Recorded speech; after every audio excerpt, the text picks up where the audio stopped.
Hola, buenas noches. Mi nombre es Gunder Aguirre y voy a presentar un trabajo de nivelación en metodología de la investigación en la maestría de educación superior en la unidad de posgrado de la Universidad Mayor Real y Pontificia de San Francisco Javier. Entonces, ¿qué es lo que vamos a ir viendo en esta oportunidad?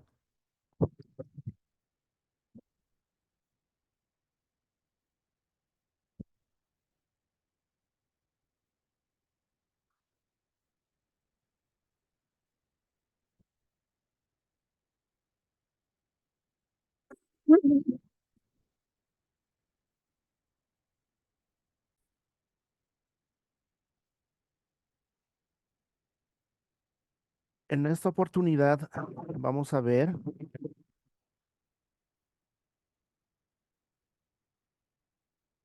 el método científico. Entonces, tenemos que tomar siempre muy en cuenta que la importancia que tiene el método científico en la actualidad es el determinar qué ha cambiado, qué permanece y se agrega, qué se corrige, qué no se acepta y cómo se puede generar estrategias de investigación a partir de la complejidad para mejorar las prácticas académicas actuales.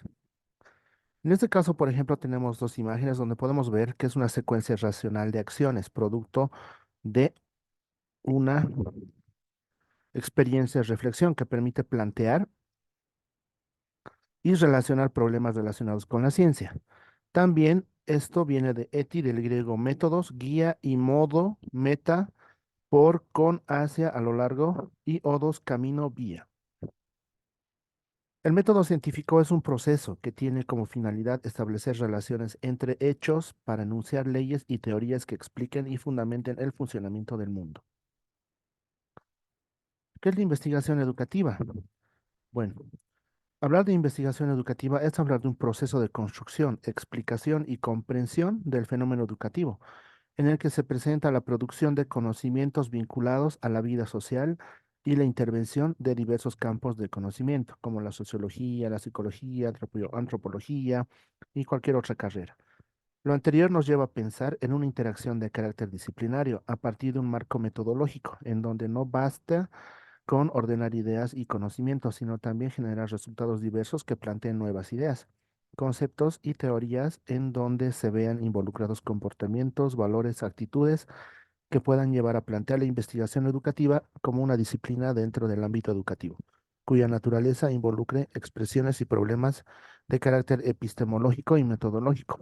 Su objetivo será la búsqueda de conocimiento que nos permitirá llegar a nuevas concepciones y significados en la resolución de problemas educativos.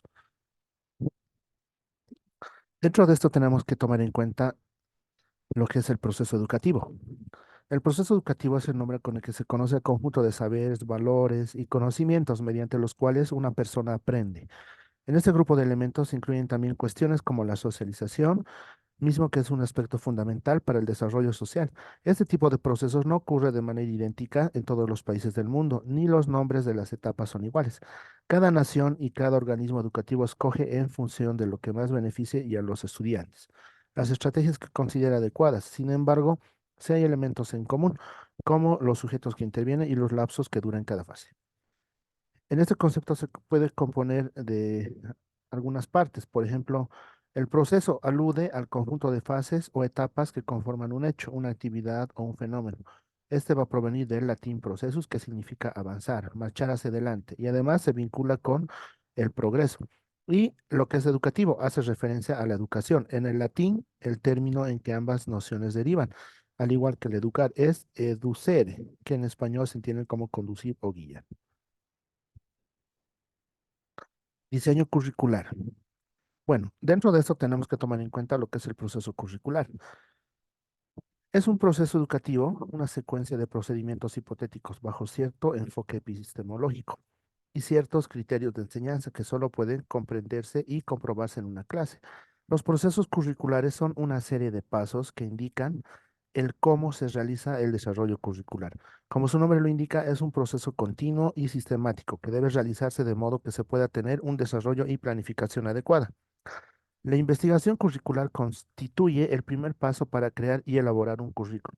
se tienen que hacer como paso previo para poder recabar toda la información necesaria para poder proceder a un diseño curricular. Asimismo, el diseño curricular es el proceso de construcción de un plan de estudios para una asignatura específica o para la educación en su conjunto. Implica la identificación de objetivos de aprendizaje y la creación de una secuencia organizada de recursos para alcanzar esos objetivos. Aunque la organización y el contenido general de un plan curricular son importantes, su diseño también puede verse influido por diferentes factores, como por ejemplo el nivel de desarrollo de los alumnos, el contenido de la materia, el tiempo disponible para la enseñanza y los recursos disponibles. Ahora bien, el diseño curricular es un proceso interactivo. Al principio los profesores pueden tener una idea de lo que quieren enseñar y por qué. Sin embargo, a medida que se adentran en los materiales de la asignatura, pueden descubrir a menudo de forma bastante inesperada que hay ciertos puntos que quieren transmitir y que no se habían dado cuenta de que eran esenciales para la comprensión de la asignatura.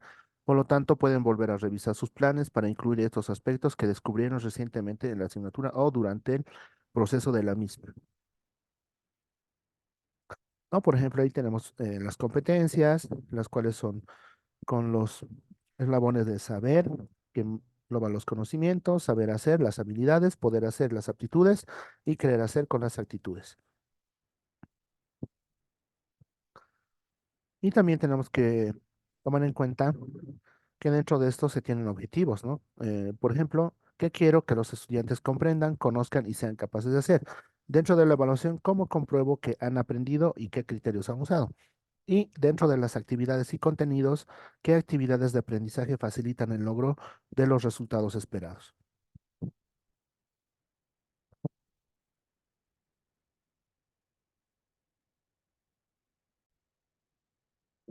Los paradigmas de la investigación, ¿no? Dentro de estos hay varios paradigmas. Por ejemplo, el paradigma positivista. Este paradigma se ubica dentro de la teoría positivista. Este paradigma plantea la posibilidad de llegar a verdades absolutas en la medida en que se abordan los problemas y se establece una distancia significativa entre el investigador y el objeto. Ahí podemos observar diferentes tipos de paradigmas, la visión de los fenómenos educativos, los objetivos, métodos y posición del investigador. Por ejemplo, el positivista, ¿no? Tiene una visión de hechos objetivos con el objetivo de detectar las causas del cambio y los fenómenos, con métodos experimentales y con una posición externa. El crítico, construido individualmente basado en su experiencia, con un objetivo de mejorar el estatus de los menos privilegiados, y la teoría crítica que tiene como una teoría crítica de construcción de los fenómenos.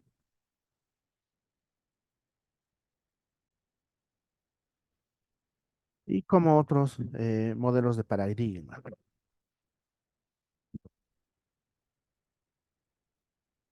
Aquí también tenemos la evolución paradigmática según Lincoln y Guba. En esta podemos ver los aspectos, el prepositivista, positivista y postpositivista. Dentro de esto, en los aspectos en la era, ¿no? En la prepositivista, eso es en la parte antigua, medieval y en el Renacimiento. Y en la parte positivista es la era moderna, ¿no? Y en la postpositivista es la postmoderna. El objeto, ser sustancia, realidad empírica y particular, ¿no? En el postpositivista, realidad unitaria y multidisciplinaria. Dentro de los aspectos epistemológicos, en el prepositivista es una metafísica y racionalista, pero en la positivista tenemos que tomar en cuenta que es una empirista con una era postpositivista interaccionista. Las etapas de la investigación dialéctica. En toda investigación educativa se revelan de manera directa o latente varias contradicciones dialécticas que reflejan la esencia del objeto de estudio en su unidad y negación a la vez, como manifestación fidedigna del constante cambio y transformación en que se encuentran los procesos y fenómenos objetivos y subjetivos que ocurren en el campo educativo. Sin embargo, en la formación de profesionales en investigación educativa, en los manuales que se editan sobre el tema y en la propia práctica investigativa, no es frecuente encontrar el abordaje explícito de la lógica dialéctica y su correspondiente aplicación. Por el contrario, es común encontrar recomendaciones y exigencias basadas solamente en las leyes y reglas de la lógica formal, las cuales son imprescindibles pero insuficientes, porque en realidad en la realidad investigativa, ambas lógicas son necesarias. En verdad, los principios y leyes de la lógica dialéctica no están reñidos con la lógica formal, ni son excluyentes. Por el contrario, su complementariedad deviene de una exigencia contemporánea para las investigaciones educativas.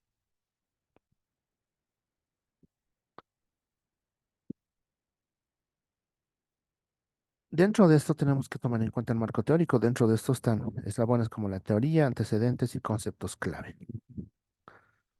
Y para ello tenemos que tomar en cuenta la lógica de la investigación científica. Se considera como un rasgo esencial de las ciencias médicas, por ejemplo, el planteamiento de preguntas específicas a la naturaleza por medio de experimentos. El interés actual no es tanto el de determinar el principio fundamental subyacente que vincula a los diferentes fenómenos, cuando las regularidades en los detalles. Así, los dominios de la biología se abordan a partir de no leyes generales, sino de propósitos particulares, o sea, de las respuestas que ofrece la naturaleza a preguntas específicas. Este hecho se refleja en el desmembramiento actual de disciplinas madres en un sinnúmero de subespecialidades hijas. Además, se ha impuesto el concepto de que los datos obtenidos en un experimento sobre los cuales fincamos nuestras edificaciones científicas nunca tienen un valor absoluto. Y en esto, por ejemplo, tenemos que tomar en cuenta también lo que es dentro de las preguntas de investigación, ¿no? Las cuales son las factibles, relevantes, novedosas, específicas, focalizadas, ordenadas, conectadas y claras. Las características del método de investigación cuantitativo. Dentro de estas podemos tomar en cuenta cuando se indica que permiten la enumeración y la medición, que son consideradas como la condición necesaria. La medición debe ser sometida a los criterios de confiabilidad y de validez. En esta se va a permitir el uso de las matemáticas y todas aquellas entidades que operan en torno a ella. Busca reproducir numéricamente las relaciones que se dan entre los objetos y los fenómenos. Ahora bien, vamos a ingresar a lo que es la observación científica. Cuando hablamos de la observación científica, nos referimos al proceso de detallar un fenómeno cualquiera de la naturaleza con intención analítica y propósito de recabar la mayor cantidad de información objetiva posible. La observación científica requiere de una delimitación muy específica de lo observado, es decir, de que se entienda qué es exactamente lo que se va a observar de un fenómeno de la naturaleza. Por otro lado, se ha de saber qué es exactamente lo observado, de modo que la observación no se da en blanco, sino que los científicos poseen una hipótesis previa respecto al observado. Del mismo modo, la observación establecerá categorías para lo observado e intentará explicarlo con los conocimientos previos adquiridos. La observación además se repetirá para verificar los resultados que luego se intentará reproducir experimentalmente. El método deductivo. El método deductivo es un procedimiento de investigación que utiliza un tipo de pensamiento que va desde un razonamiento más general y lógico, basado en leyes o principios, hasta un hecho concreto. Es decir, es un método lógico que sirve para extraer conclusiones a partir de una serie de principios. Esta metodología presupone, por lo tanto, que dentro de los propios principios de los que parte se encuentra la solución a la que se quiere llegar y que finalmente se extrae a partir de un análisis o desglose de los primeros. La hipótesis es una proposición inicial que sugiere una posible explicación entre variables que aún no ha sido comprobada. Las hipótesis son herramientas fundamentales para el pensamiento lógico y en especial para la investigación científica, ya que permiten la formulación de escenarios mentales que conduzcan a conclusiones válidas. De hecho, la formulación de una hipótesis constituye uno de los pasos iniciales del método científico. Esto es la metodología de acopio y manejo de la información que sostiene el conocimiento científico. En el campo de la investigación, las hipótesis sirven como punto de partida, ya que permiten plantear un escenario probable en el cual dar inicio al estudio. No importa que dicho escenario luego sea demostrado como falso, pues dicha demostración ya constituye un aporte al campo del saber y propicia la formulación de una nueva hipótesis ajustada. Dentro de esta tenemos diferentes tipos de hipótesis, ¿no? La hipótesis de la investigación, la hipótesis nula, hipótesis alternativas y hipótesis estadísticas. Y dentro de esto también tenemos que tomar en cuenta la clasificación de las variables, según su naturaleza, según su función, según el nivel de medición. Estas pueden ser cualitativas, cuantitativas, independientes, dependientes, con intervalo o razón, ¿no? Y su diferente subclasificación. Las pruebas o test pedagógicos. Existen varios tipos de test pedagógicos que se aplican en el entrenamiento deportivo, por ejemplo. Por su forma de realización pueden ser teóricos, prácticos, competitivos y espaciales. Los test pedagógicos teóricos evalúan el nivel de aprendizaje de elementos teóricos, mientras que los prácticos evalúan el conjunto de acciones motrices desarrolladas en la práctica. Por su parte, los test pedagógicos competitivos evalúan el desarrollo de los elementos necesarios para la competición. Por último, los test pedagógicos especiales evalúan aspectos particulares dentro de diferentes áreas, ya sean experimentales, pruebas o investigaciones. El método estadístico. Los métodos estadísticos son fundamentales para transformar datos en bruto en información procesable en diversos campos. Investigadores, analistas y tomadores de decisiones pueden recopilar, organizar, analizar, interpretar y presentar datos de manera efectiva utilizando estas técnicas matemáticas.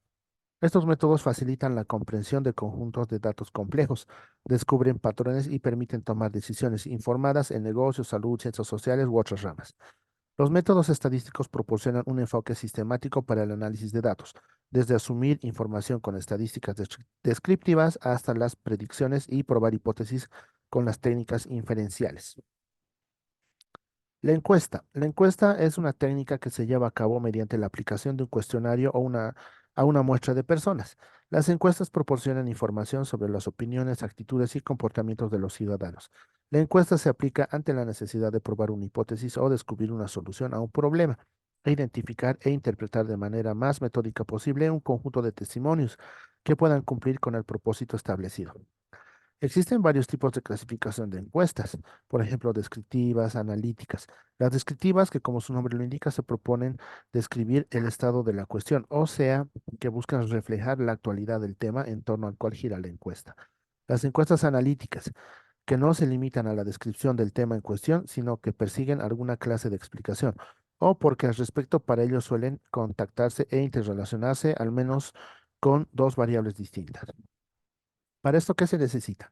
Definir los objetivos de la encuesta. Antes que nada, se debe saber qué se desea averiguar. Solo teniendo esto claro, se puede diseñar una metodología correcta para los resultados que se buscan. Se debe definir y delimitar la población a encuestar. Se debe diseñar las preguntas de la encuesta, para la cual existen diferentes técnicas y modelos, pero en general conviene siempre ir de lo más general a lo más específico, a través de un conjunto ordenado y jerarquizado de preguntas breves, de modo que el encuestado no pierda el entusiasmo de responder. Se deberá cuidar también la estética y la apariencia de la encuesta para evitar que el encuestado no caiga en el no importismo.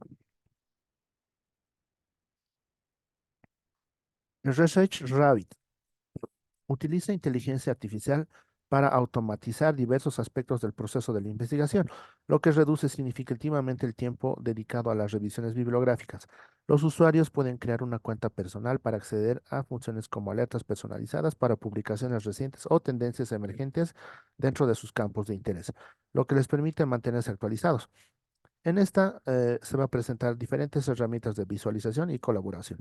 Esta plataforma ofrece capacidades de visualización, lo que permite a los usuarios ver conexiones y patrones entre artículos y autores. Esta característica es esencial para los esfuerzos de colaboración, ya que promueve una comunidad de investigación interconectada al permitir que los usuarios compartan hallazgos y colaboren en proyectos. Research Rabbit admite la creación de mapas conceptuales que representan visualmente las relaciones entre diferentes variables de investigación. También cuenta con herramientas de mapeo avanzadas. Los usuarios pueden hacer un seguimiento de las conexiones de hasta 50 artículos, representados en un formato de gráfico interactivo con puntos verdes que indican que los artículos de la colección del usuario y puntos azules que representan artículos recomendados. Las líneas que conectan estos puntos ilustran las relaciones de citación, mientras que la intensidad del color y el tamaño de los puntos reflejan la actualidad y conectividad de los artículos, siendo esta herramienta de mucha utilidad para poder realizar trabajos de investigación. El chat GPT puede generar textos coherentes y creativos a partir de lo que se le indique y crear contenido de todo tipo, desde poemas hasta códigos. ChatGPT está revolucionando distintos sectores como el empresarial, el educativo y también en el periodismo al ofrecer soluciones innovadoras y eficientes, siendo también de bastante utilidad para poder desarrollar trabajos de investigación. El método inductivo. El método inductivo es un proceso de razonamiento que se basa en la observación y la experimentación para llegar a una conclusión general a partir de casos específicos. A partir de estos patrones o tendencias, se llega a una conclusión general o una teoría que se considera válida para todos los casos similares. Es importante tener en cuenta que la conclusión general a la que se llega mediante el método inductivo es tentativa y puede ser revisada en función de nuevas observaciones y experimentos. ¿Cuáles son algunas de las características? Por ejemplo, la observación empírica va de lo particular a lo general, la flexibilidad y la tentatividad. Dentro de la observación empírica, el método inductivo se basa en la observación empírica de hechos específicos y concretos. Va de lo particular a lo general. Este método parte de la observación de casos específicos para llegar a conclusiones generales. Flexibilidad. El método inductivo es flexible y se adapta a datos observados. Si los nuevos datos observados no encajan con la teoría o conclusión general, la teoría puede ser modificada o incluso rechazada. La tentabilidad. Las conclusiones a las que se llega mediante el método inductivo son tentativas y pueden ser revisadas o modificadas en función de nuevas observaciones o experimentos. Probabilístico. Las conclusiones generales a las que se llega mediante el método inductivo son probabilísticas, ya que se basan en la probabilidad de que patrones observados se repitan en otros casos similares. Observación cualitativa. La observación cualitativa es el proceso de investigación que sirve para recopilar información o datos. Este método de investigación, dado que su enfoque es la observación, suele consumir más tiempo que la investigación cuantitativa, pero el tamaño de la muestra que se utiliza para investigar suele ser mucho menor.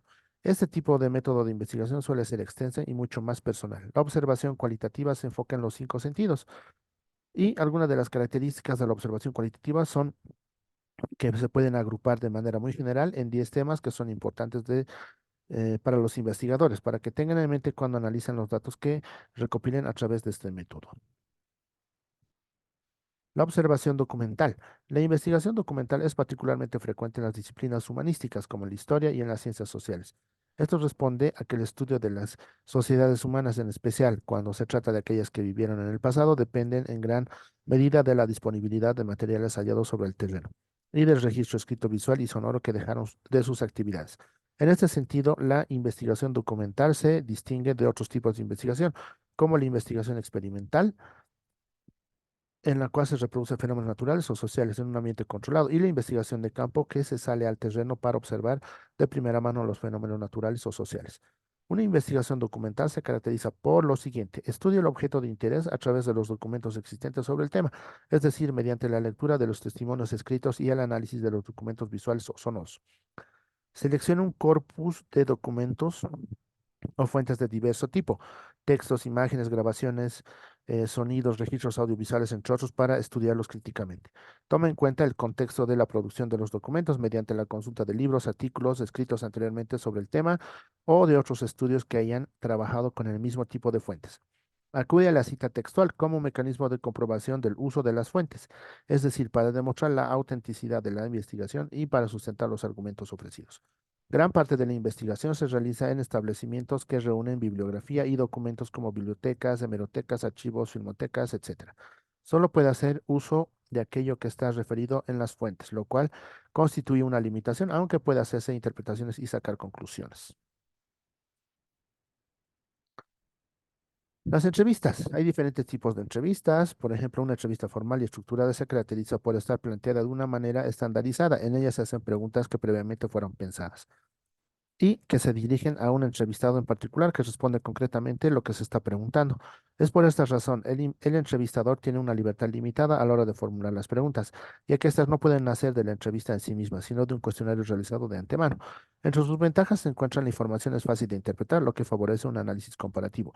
El entrevistador no requiere mucha experiencia en la técnica, ya que sigue el cronograma de preguntas. Sus desventajas pueden ser, por ejemplo, las limitaciones a la hora de profundizar en un tema. Y una entrevista no estructurada y libre, a diferencia de una entrevista estructurada, una entrevista no estructurada es flexible y abierta, ya que por más de que exista un objetivo de investigación que rige las preguntas, no se espera que las respuestas posean cierta profundidad o un contenido ordenado.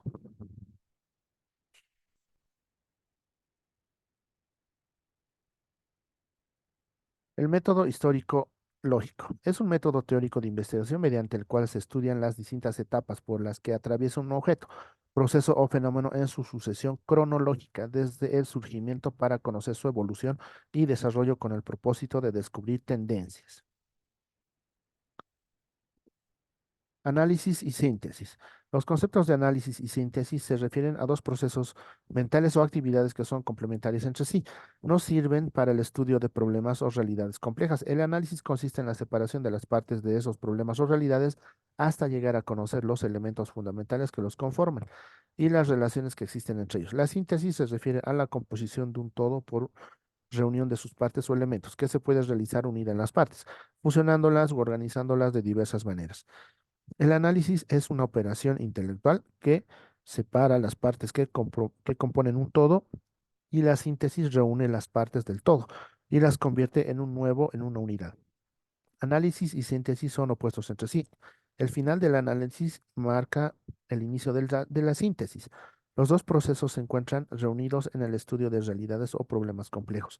La capacidad de análisis y síntesis nos permite conocer mejor las realidades a las que nos enfrentamos, describirlas de una mejor forma, descubrir relaciones entre sus componentes, construir nuevos conocimientos a partir de otros que ya poseíamos. Los procesos de análisis y síntesis son utilizados, por lo tanto, por el método científico para construir nuevos conocimientos y teorías. El análisis y la síntesis están relacionados con el pensamiento crítico, la capacidad de resolución de problemas, la organización y planificación, toma de decisiones, entre otros. La modelación. El modelo científico es un instrumento de la investigación de carácter material o teórico creado para reproducir el objeto que se está estudiando. Constituye una reproducción simplificada de la realidad que cumple una función heurística que permite descubrir nuevas relaciones y cualidades del objeto de estudio. Un modelo científico es la configuración ideal que presenta de manera simplificada una teoría. Es un instrumento de trabajo que supone una aproximación intuitiva a la realidad y que tiene por función básica la de ayudar a comprender las teorías y las leyes. La aplicación del método de la modelación está íntimamente relacionada con la necesidad de encontrar un reflejo mentalizado de la realidad objetiva. De hecho, el modelo constituye un eslabón intermedio entre el sujeto y el objeto de investigación. La modelación es justamente un método mediante el cual se crea abstracciones con vistas a explicar la realidad. El método Delphi es un sistema dinámico, intuitivo y predictivo que se basa en el uso estratégico de las opiniones por parte de un panel de expertos sobre algún tema en particular, con el fin de llegar a soluciones específicas y una mejor toma de decisiones. El método Delphi utiliza técnicas estructurales y requiere un mediador, un cuestionario, el panel de expertos y la interacción. El mediador hará las rondas de preguntas a los expertos y recopilará las respuestas, para después hacer un análisis y llegar a las conclusiones. Este proceso de comunicación grupal va más allá de una lluvia de ideas, por lo que una parte medular es el rol del mediador, quien se encargará de realizar las preguntas fundamentales dirigidas al cuerpo de expertos. Con base en el análisis de juicios de dicho grupo se obtendrán interpretaciones, escenarios futuros y así se podrá verificar cómo se irá transformando un elemento o una situación al paso del tiempo. Taller participativo. Participar significa tomar parte y ser parte, vivir los procesos apropiándonos del proceso. Es aprender a tomar las decisiones. Participar es compartir experiencias y puntos de vista para buscar soluciones en conjunto. Un proceso participativo activa de manera equitativa a todas las personas que participan, valorando todos sus puntos de vista. Establece mecanismos para llegar a consensos o negociar de mejor manera los asuntos en que no se está de acuerdo, de manera que cada quien quiera y pueda aportar en las decisiones y discusiones en las cuales se tiene que tomar su decisión. Para fortalecer un proceso participativo se requiere la apertura creativa y visión crítica que aporten el análisis de la realidad, la construcción de conocimientos y la toma de decisiones desde distintos puntos de vista, incorporando y mezclando experiencias previas, nuevas ideas y posibilidades. Los talleres participativos son una herramienta muy útil para promover la participación. Sistematización educativa. La sistematización de experiencias es una práctica que se ha desarrollado con objeto de mejorar las actividades realizadas en cualquier ámbito a través de la observación retrospectiva de la cual se ha realizado para identificar los aciertos y las oportunidades de cambio. De esta manera, el profesor puede observar su propio desempeño, así las interacciones que existen en el aula y ser crítico con su experiencia para mejorar continuamente su actividad docente. Por tanto, el objetivo de esta investigación fue proponer que el uso de nuevas tecnologías, manejo de la información en diferentes áreas de estudio y carreras se tiene una gran utilidad. Al aplicar esta estrategia de sistematización de experiencias educativas, se puede determinar que las diferentes planeaciones con andamios realmente tuvieron mucho impacto y en esto se puede aprovechar que los resultados que conllevan a esta técnica puede traer diferencias significativas entre los grupos con y sin intervención, siendo los grupos con intervención los que mejor evaluaron y resultaron con buenos resultados en el curso y utilizaron una mayor variedad de medios y formatos de carácter tecnológico. El estado del arte es una categoría central y deductiva que se aborda y se propone como una estrategia metodológica para el análisis crítico de las dimensiones en diferentes áreas, tanto política, epistemológica, pedagógica, en la producción investigativa y en la evaluación del aprendizaje. Dentro de esto se puede tomar con mucha significancia que a partir del estado del arte se puede realizar diferentes procesos metodológicos y técnicos para mejorar la parte de la investigación. Para entender el estado del arte y develar las diversas formas como se utilizan los contextos investigativos, se hace necesario comprender el concepto desde lo planteado por diferentes autores representativos a partir de la literatura existente y recopilada en las fuentes documentadas. El problema científico es cuando la determinación del problema es una operación mediante la cual se especifica claramente y de un modo concreto sobre qué se va a realizar. La investigación es el punto inicial de la cadena. Problema, investigación, solución. Por tanto, determinará toda la posterior proyección de la investigación, para lo cual se debe de tener en cuenta todo lo establecido. Población y muestra. Una población estadística o en un ámbito claro y abiertamente referido al mundo de la estadística simplemente es como una población. Es un conjunto de elementos que son de interés para un experimento o un estudio o una consideración de algún tipo. Los elementos que lo componen pueden ser, por ejemplo, individuos, animales, fenómenos o eventos. La población estadística se caracteriza por lo siguiente: constituye un total de elementos de interés estadístico, por alguna razón de la cual se pueden tomar muestras representativas. Puede ser más o menos uniforme o heterogénea y del mismo modo puede estar constituida por elementos reales o imaginarios, finitos o virtualmente limitados. El muestreo no probabilístico es una técnica de muestreo en la cual el investigador selecciona muestras basadas en un juicio subjetivo en lugar de hacer la selección al azar. A diferencia, en el muestreo no probabilístico, donde cada miembro de la población tiene una posibilidad conocida de ser seleccionado, en el muestreo no probabilístico no todos los miembros de la población tienen la oportunidad de participar en el estudio. El muestreo no probabilístico es más útil para estudios exploratorios como la encuesta piloto, una encuesta que se implementa en una muestra más pequeña en comparación con el tamaño de muestra predeterminado. El muestreo no probabilístico se utiliza donde no es posible extraer un muestreo de probabilidad aleatorio debido a consideraciones de tiempo o costo. El muestreo no probabilístico es un método menos estricto.